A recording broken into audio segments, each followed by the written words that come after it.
नमस्कार, वंदे मातरम। दोस्तों, स्वागत है आप सबका सैनिक पाठशाला में। जैसे आप बोर्ड पर देख पा रहे हैं दोस्तों, आज इक्वल एमएसपी के मुद्दे के ऊपर बात करेंगे, क्योंकि आने वाले 6 सितंबर को इक्वल एमएसपी के ऊपर माननीय दिल्ली हाईकोर्ट में सुनवाई है और सुनवाई पक्की है। क्योंकि माननीय कोर्ट ने पिछली बार जब सुनवाई की थी तो वहां पर अगले डेट को देने के साथ ही साथ उस डेट के लिए समय भी दिया था, जिस वजह से आगे आने वाले 6 सितंबर को सुनवाई पक्की है। तो दोस्तों, इक्वल एमएसपी के ऊपर जब मैं थोड़ा सा स्टडी कर रहा था, 7th पे कमीशन, 6th पे कमीशन के जो रिपोर्ट्स हैं उनको जब मैं स्टडी कर रहा था, उसमें से कुछ बातें निकल के आई है जो आप सबको जानना बहुत जरूरी है।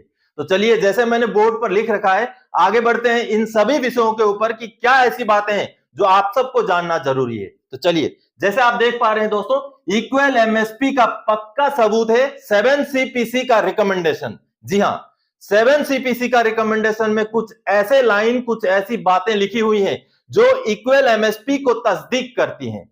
तो उन बातों को भी मैं आपको बकायदा 7th पे कमीशन का रिपोर्ट के साथ समझाऊंगा। अंग्रेजी में लिखा हुआ है, इसको हिंदी में अनुवाद करके आपको समझाऊंगा दोस्तों कि क्या ऐसी बातें लिखी गई थी जो इक्वल एमएसपी को जो है पुख्ता करती हैं। चलिए, सबसे पहले 7 सीपीसी का जो रिकमेंडेशन है उसको आपको दिखाऊंगा मैं। देखिए, जो बोलता है कि जेसीओज ओआर का जो एमएसपी है वो 15,500 होना चाहिए, और जो ऑफसेस का एमएसपी है वो 10,800 होना चाहिए, और जो एमएनएस का एमएसपी है वो 5,200 होना चाहिए। बकायदा रिपोर्ट को दिखाऊंगा मैं आपको और समझाऊंगा कि क्यों मैं ऐसे बोल रहा हूं। आगे दोस्तों, जब 7 सीपीसी ने अपने रिकमेंडेशन में ये बातें लिख दी थी तो लागू क्यों नहीं हुआ? चलिए, सबसे पहले तो मैं आपको 7th पे कमीशन का रिकमेंडेशन दिखाता हूं और उस रिकमेंडेशन को आपको बिल्कुल बारीकी से लाइन दर लाइन समझाता हूं कि क्या ऐसी बातें उसमें लिखी गई है। चलिए देखते हैं। अब दोस्तों, ये जो रिपोर्ट आप देख पा रहे हैं, जो कि भारत सरकार को जो 7th सेंट्रल पे कमीशन का रिपोर्ट सौंपा गया था, ये वो रिपोर्ट है।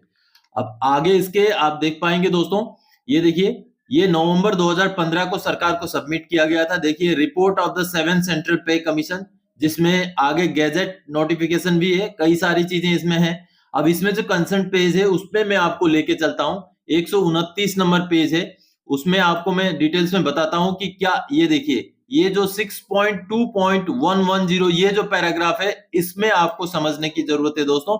ये थोड़ा सा मैं जूम करके दिखाता हूं। ये देखिए, 6.2.110, इसमें सीधे एमएसपी के बारे में कुछ बातें लिखी गई थी जो मैं आपको समझाऊंगा आगे हिंदी में। आप देखिए, ये पूरा पैराग्राफ यहां तक है।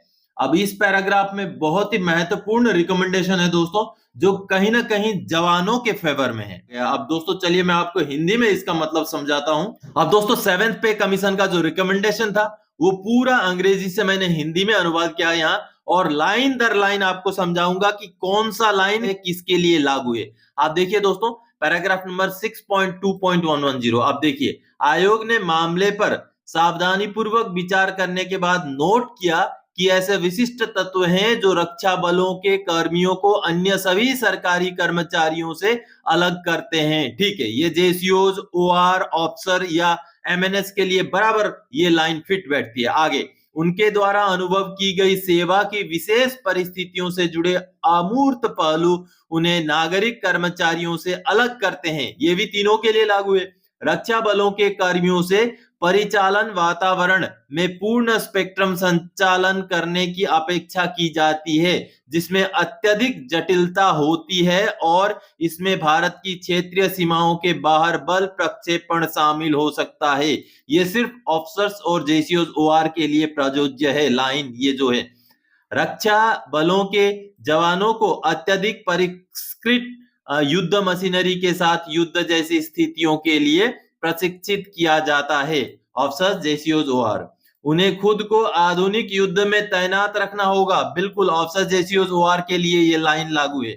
सैन्य संस्थान राष्ट्रीय गौरव का प्रमुख प्रतीक है।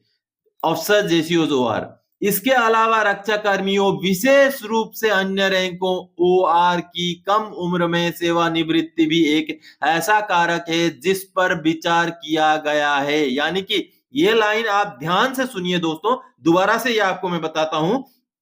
इसके अलावा रक्षा कर्मियों, विशेष रूप से अन्य रैंकों, यानी कि जेसीओज, ओआर कि कम उम्र में सेवानिवृत्ति भी एक ऐसे कारक है जिस पर विचार किया गया है। यानी कि एमएसपी देते समय, एमएसपी को रिकमेंड करते समय इस बात को विशेष रूप से ध्यान में रखा गया है, इस बात को विशेष रूप से कंसिडर किया गया है कि जो ओआर होते हैं वो कम उम्र में सेवानिवृत्त हो जाते हैं। ये बड़ी लाइन है दोस्तों। ये पूरा पैराग्राफ का अगर मूल की पोर्शन अगर मैं बोलूं तो ये इसी लाइन में छुपा हुआ है। आगे सुनिए। इसलिए आयोग ने एक सचेत निर्णय लिया है कि सैन्य सेवा वेतन जो ऊपर वर्णित विभिन्न पहलुओं के लिए मुआवजा है और नागरिक वेतनमानों पर रक्षा बलों द्वारा ऐतिहासिक रूप से प्राप्त बढ़त के लिए केवल रक्षा बलों के कर्मियों के लिए स्वीकार्य होगा।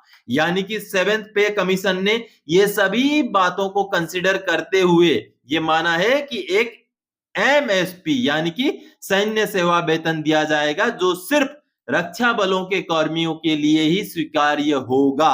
अब आपने देखा दोस्तों 5-7 ऐसे पॉइंट यहां हैं जिनमें से कुछ पॉइंट जेसीओज, ओआर, ऑफिसर्स, एमएनएस सभी के लिए लागू हैं। कुछ पॉइंट्स ऐसे हैं जो ऑफिसर्स और जेसीओज, ओआर को ही लागू हैं। लेकिन जो की पोर्शन है, इस पूरा पैराग्राफ का जो मेन मूल हिस्सा है वो सिर्फ ओआरस के लिए इशारा करता है कि स्पेशली पे कमीशन ने ये लिखा है। देखिए, इसके अलावा रक्षा कर्मियों विशेष रूप से अन्य रैंकों, इसमें आप जेसीओज को भी इंक्लूड कर लीजिए, तब भी उनके लिए ये लागू है जो कम उम्र में जो है रिटायरमेंट हो जाते हैं। तो ये एक बहुत क्लियर रिकमेंडेशन था 7th पे कमीशन का कि आपको जेसीओज, ओआर को जो है एमएसपी ज्यादा दिया जाना चाहिए। ये इस लाइन में क्लियर समझ में आता है दोस्तों।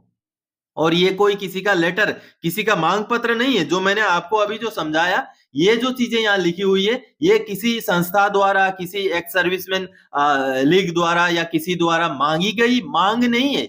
ये 7th पे कमीशन का रिकमेंडेशन है। जो पे कमीशन बैठाया गया था उस पे कमीशन का रिकमेंडेशन है जो इस तरीके की बातें बोल रहा है। तो दोस्तों आप सब ने अभी देखा, ये किसी संस्था द्वारा मांग किया गया मांग पत्र नहीं था। ये था 7th पे कमीशन का रिकमेंडेशन जो बकायदा सरकारी दस्तावेज होता है। तो उसमें क्लियरली कुछ ऐसी बातें लिखी गई थी जो इस बात को तस्दीक करती थी कि एमएसपी या तो इक्वल हो या तो जवानों को ज्यादा हो। चलिए जो भी हो, आगे हम बात करते हैं। अब जो 6 सितंबर को सुनवाई है माननीय दिल्ली हाईकोर्ट में, उसके बारे में भी थोड़ी सी बात मैं बताऊंगा। आगे मैं समझाता हूं दोस्तों। अगर बढ़ जाए तो क्या एमएसपी का एरियर मिलेगा? मान लीजिए अगर माननीय कोर्ट के द्वारा आदेश दिया जाता है तो क्या एमएसपी अगर इक्वल हो जाता है तो क्या उसका एरियर मिलेगा जवानों को? 2006 से लागू हुआ था, 2008 में वो लागू हुआ था या 2016 से उसको रिवाइज किया गया था? बिल्कुल नहीं मिलेगा। क्यों नहीं मिलेगा? अगर सरकार को इक्वल एमएसपी लागू होने के बाद एरियर देना पड़े तो 2 लाख करोड़ से भी ज्यादा का जो है पैसा बजट में लेना पड़ेगा, जो संभव नहीं है। लेकिन एमएसपी से फायदा आने वाले दिनों में पेंशन में हो सकता है, जिसके बारे में मैंने ऑलरेडी वीडियोस बनाए हुए हैं। आप उनको देख सकते हैं कि कैसे आपको फायदा हो सकता है, वो समझ सकते हैं। चलिए दोस्तों आगे, क्या इक्वल एमएसपी का फायदा फैमिली पेंशनर्स को मिलेगा? जी हां, कहीं ना कहीं मिलेगा। क्यों मिलेगा? क्योंकि इक्वल एमएसपी के बाद जो फैमिली पेंशन जिनका बढ़ोतरी हो जाएगा, उनका आने वाले दिनों में जब ओआरओपी का एवरेज निकलेगा तो उसमें भी बढ़ोतरी हो जाएगा, जिस वजह से आगे जब ओआरओपी लागू होगा तो फैमिली पेंशनर्स, जो पुराने फैमिली पेंशनर्स हैं, उनको भी अपना पेंशन में बढ़ोतरी जरूर मिलेगा। आगे दोस्तों अब 6 सितंबर के बारे में बात करते हैं। 6 सितंबर को है खास सुनवाई। क्यों मैं खास सुनवाई बोल रहा हूं? इसमें कुछ पॉइंट्स हैं।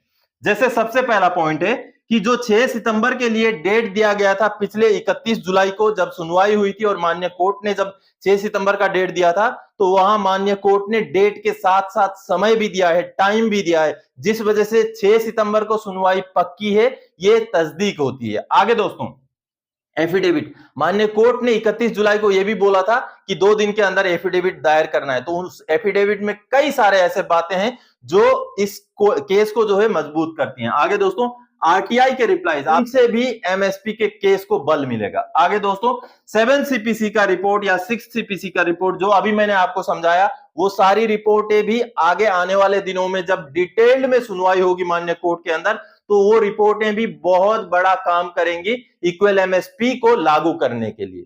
तो दोस्तों यही कुछ बातें थी जो मैं जब स्टडी कर रहा था तो मेरे सामने आई थी, तो मुझे लगा कि ये सारी चीजें आपको समझाना जरूरी है। तो आज के इस वीडियो में एमएसपी से जुड़ी हुई इन्हीं जानकारियों को लेकर आया था। आगे और कोई जानकारीदायक आपसे सरोकार रखने वाला विषय लेकर मैं फिर से हाजिर हो जाऊंगा। तब तक के लिए जय हिंद दोस्तों।